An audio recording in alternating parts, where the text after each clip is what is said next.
Գիտեք, եթե նույնիսկ համապատասխանում է իրականությանը, լավ, դա հղիությունից պաշտպանվելու ձև է, դե սկսենք նախ նրանից, որ չի համապատասխանում իրականությանը, այդ հեչ։ Նորից եմ ասում, ասենք թե համապատասխանում է, այտենց կպաշտպանվեն, հա, հղիությունից։ Դուք պատկերացնում եք մարդու վիճակը, սեքսը արե բրցել է ու վсё, վրաս, ապալ, թապալ, վազում է տուալետ, դուրը ջարդելով, միջանցքում ոտը սոտ է տալիս ընկնում է, ինչա թե գնա տուալետ, որ միզի կամ այստեղ կոնկրետ միզելու մասն է խոսքը գնում, թե հարաբերությունից հետո լվացումները հղիությունից ոնց են պաշտպանում, դա առանձին թեմա եղել է, խոսել ենք ոնց որ դրա մասին, որ միզելը որ բացարձակ թեմայի հետ կապ չունի, եկեք անդրադառնանք ի դեպ։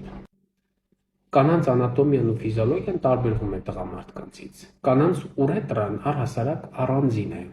Այսինքն մեզ է հեշտոցի մեջ գալիս, բայց ուրետրան միզուկ առանձին է։ Ու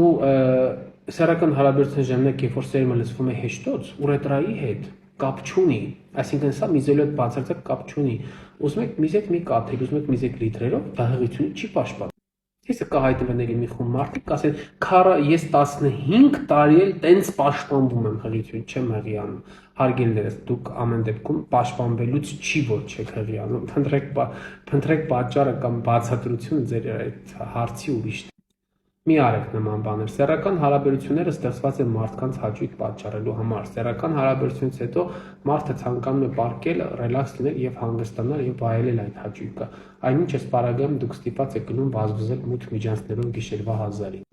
Հղիությունից պաշտպանվելու բազմաթիվ մեթոդներ կան աշխարհում։ Խորհրդակցեք համապատասխան մասնագետի հետ, թե տղամարդկանց եւ թե կանանց համար նախատեսված մեթոդներ կան։ Խորհրդակցեք համապատասխան մասնագետի հետ, ընտրեք ճիշտ մեթոդ, եղեք պաշտպանված եւ առողջ։ Այսքանը ձեզ հետ Բժիշկ Փալևանյան։